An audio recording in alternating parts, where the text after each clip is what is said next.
can't imagine there's another executive that's more superstitious than I am, and I think it comes from my acting days. So when you're an actor, you're superstitious, or a baseball player or whatever, because you're out of control of certain things. And certainly when you're auditioning for something, you're out of control. And I'm out of control of the ratings. I can't do anything about it, so I have my rituals. We will be going, one of the rituals we do is we go to a certain place, which I'm not going to tell you,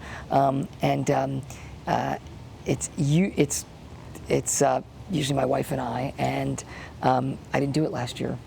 And last year was a hard year to premiere, so we're going to do it again this year and hope that the karma works. But I am very superstitious. We added a fourth judge, and we're hoping that changes the dynamic up a bit, because what we've noticed with her is that she's very good, she's aggressive, she will fight with Simon, she'll bond with Paula, she'll fight with Paula, and what it's doing though, that's her as an individual. What it's doing is it's taking the group dynamic and changing it. And I think the audience is ready for that, where it's, you know, they don't say the same things over and over again because she's inserted a different voice, and that just by itself has made it more sort of new. And it really is working so far. You know, we're going back to a raw feel.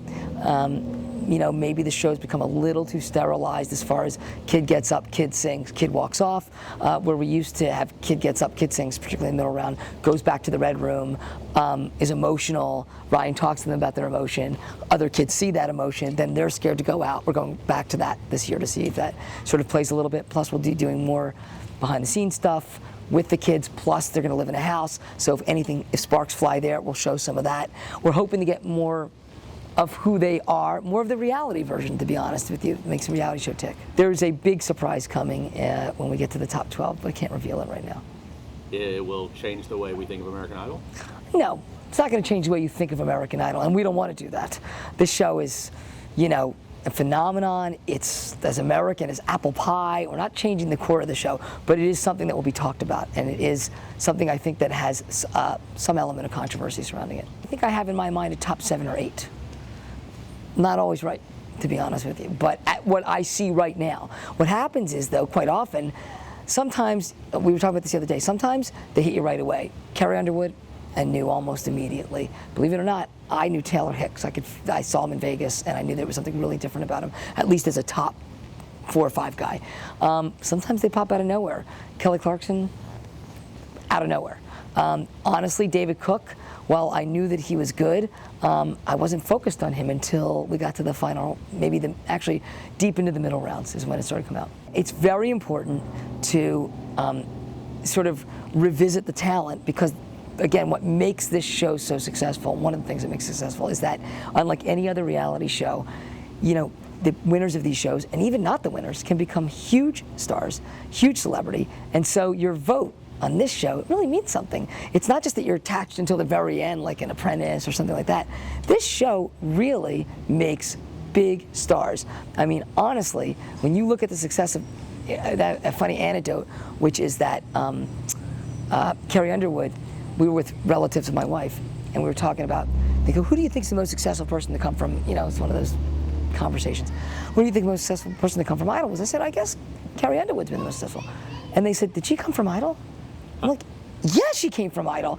And in other words, they get so big, you can forget where they came from, that they're just such big stars. And so I think it's important to bring them back, remind the audience, and also just perpetuate the notion of how big the show can make people. I believe so. I believe you might see something actually in the next couple of weeks from Kelly.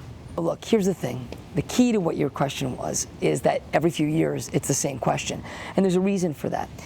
This is a genre, like all genres, where people like to imitate, but particularly in this genre, if you have a big show and you make a little twist, sometimes you can have success. It's a safe way to put something new on and put something new on. And unfortunately, the other networks, in particular, a couple of networks, have so many holes to fill that they'll fill it with anything that is not risky. Risk brings with it exactly that. It does bring with, you know, if you do something innovative and new, there's a shot you'll fail right away. But there's also a shot that it'll take off. So every year, year and a half, something out of somewhere, not always me, just comes out of nowhere and does a number. And Deal or No Deal, whatever the new sort of show is, and then you'll see a flurry of game shows or a flurry of romance shows or a flurry, and some of them work. I mean, when you look at, like, I will say that I think cable's done a really good job. Bravo's, Runway and Top Chef and Real Housewives of Atlanta. They're not huge numbers, but for them they're really good numbers. And VH1 has done, but the problem is, again, they're repetitive conceits. So the goal is to come up with something that works, that's new, but that isn't so off the beam that no one's going to come to it. That's why I'm very excited about the Osbournes, to be honest, because it feels like, you love them, you know them, but it feels like a completely new conceit, period. I like Brago's work on VH1, and we're actually looking at doing something together. I'm actually working on a pilot with him right now. Can't talk about it. But I have to move him a little away from the stuff he's doing there, because I can't compete with that stuff. It's above what I can, or below what I can do on network television. But he's a very good producer, and I'd like to do something with him. I love working with Burnett. I love working with Rocket Science. I love working with Arthur Smith. I'm doing a lot with Fremantle. Tom Foreman, would like to do something with him. Like to get back in the business with Fleiss. I'm sure I'm going to forget somebody and they're going to kill me. Carolyn, did I forget anybody? It's okay. Okay. I didn't say everyone you love. Just No, but but it's important for me that I hit the people that I really do enjoy working with. One, summer runs were the stuff that was on the cutting room floor, to be honest, and then I knew they were burn-offs. Two, there's not 24. I don't know where that number came from. I think it's more like maybe 16 or 17. Three, no, I think it's going to come back and do well. The economic environment makes it a tough sell, in my opinion. Look, those shows, there are shows that are always going to be tougher than others on network television to sell, period. I've been through that my entire career, and that doesn't mean you don't do them. You do them because you need to do this cutting edge. The environment is a little worse right now, like it is for everything, because they can be, there's more picking and choosing going on. I hope in the next couple of months that it is my hope and my belief that we'll pick up more of those. It was a great show. It surprised me, to be honest. It did better than I had imagined. It was doing very well in England. I think I'm not Mr. Aspirational, so those shows don't hit me right in the forehead like some others do. And maybe a little bit of the times, I also think it's there's an emotional arc to it, which is, it's not just about the giving, which is ridiculously emotional. Even I get a chill watch. There's an arc, which is, it's interesting to see someone with a lot of money have to sort of live like the other half, and their epiphany, if you will, is just as exciting as the giving. And I think that's part of what made it work. I'd like to see some sort of comedy show, whatever you want to call these things, because I think variety by itself is an outmoded term that really doesn't mean anything anymore. I'd like to see something like that work. I'd like to see sort of a comedy hour, if you will, something that doesn't root itself in traditional reality, but roots itself in sort of, hearkening back. That's right, Rosie. That's what it was. That was one of the worst things I've ever seen on television, to be frank.